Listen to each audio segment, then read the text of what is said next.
Pregame.com. Thursday night NFL football, we have the Dolphins at the Bills.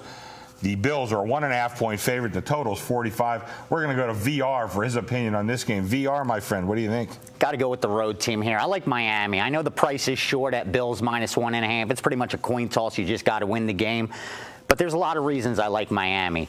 Start off, number one, with perception. If you look at last week's scores, I think the bookmakers know what side the money's going to come on, and that's the Buffalo side. Because you look at Miami, they got blown away 37-3 to by Tennessee. An inferior team. Yeah. And more importantly, they were 6.5-point favorites in that game. You look on the flip side, Buffalo gave New England all they can handle in that game. So I think perception-wise, because we all know recreational bettors, they remember what happened last. And this line, to me, is extremely telling because before the season started, Canner had Buffalo as a 2.5-point favorite. Mm-hmm. And what you got to remember, coming into the season, no one thought Miami was going to be good. We saw on HBO, they were the team this year, and how awful they were going to be. They had Tannehill, who didn't become a quarterback till he went to college. They had a new head coach. So this team was supposed to be awful. Buffalo, on the flip side, they were a little kind of a sexy pick in the AFC. Them, Kansas City. Yeah, a lot of money came into Buffalo. It did. And now all of a sudden you're seeing a lower number than what it was before the season. So it's a telling sign to me that the books, odds makers, are willing to take a position on this side. And I can't blame them because look at Buffalo. This is the worst defense in all of football. And the problem Miami's had of late is being able to move the football. As good of a rookie season as I think Tannehill's having, I think Reggie Bush has stepped it up. I think they have some receivers in Hartline and Bess. But the offense just hasn't been clicking of late like they were during that 4-game win streak. But against this Buffalo team, I think it's going to come alive because Buffalo's the worst defense in all of NFL. 32nd in points allowed, doesn't get worse than that. And then when you look, they give up 5.5 yards per rush. Yeah. And if you have success running the football, you'll have success throwing the football. So it looks to me like stylistically, Miami has the edge. It looks to me like the line, perception, gives me an edge with Miami. Everything points to me that Miami's the right side. And for some reason, the books are going to get all Buffalo.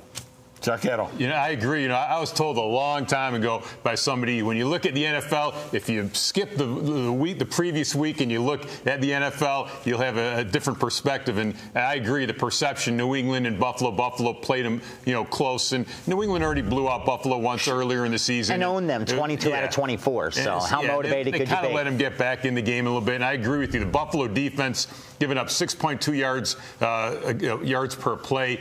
Another thing here, a little interesting stat, when Buffalo covers a point spread, their last 10 times they've covered a point spread, they've not covered 9 out of the 10 the very following week. And we know how good Miami's playing on the road. 19-7-1 against the number of their last 27 road games. And last week the game kind of got away. Tannehill threw 3 interceptions. Exactly. Bush fumbled early in the game, and the game just it was a dud. I mean, they definitely laid an egg in that one. Tennessee is not that good. Right. They're going to beat this team by 26 points. And a lot of the wise guys really did have Miami in that game. Just had the wrong side. That happened. And here's the thing. With Miami, you can't rush against them. They got a great defense against the run. But you can pass against them. But Buffalo can't pass the football. I don't think they're going to have success doing it. So I think this team's just going to be in a lot of trouble against Miami. You give up 400 yards per game defensively, Yeah, the only offenses they've stopped are just the bottom of the barrel. KC, Cleveland, Arizona. Okay, we've talked about it. Let's go ahead and make it official. Thursday night primetime NFL, Miami at Buffalo. I'm going to go with the road team here, only catching 1.5. You may want to look at a teaser, too. You could get it through the key number of 3, through the key number of 7. Thinks it adds some extra value, but you're probably not going to need it. You look at Miami in this spot. They've been struggling offensively, but anybody can score on the Buffalo Bills. So I look for Miami to give them all they can handle and come out of this game winning. Very good. I think they do make a comeback, throwing last week's game out. Miami's old Buffalo lately. Beat them both times last year. They played them as well. Okay, very good. Next up, I'm going to talk about Air Force in Hawaii. That's going to be my free pick of the week. That is a Friday night game. Air Force Hawaii. You couldn't have picked a better game than Air Force Hawaii. That's what they play on Friday night. That's what we got. ESPN, right? Blame them. Yeah, well, let's call George Bodenheimer at ESPN. Okay, just a reminder, you can see all our videos at pregame.tv.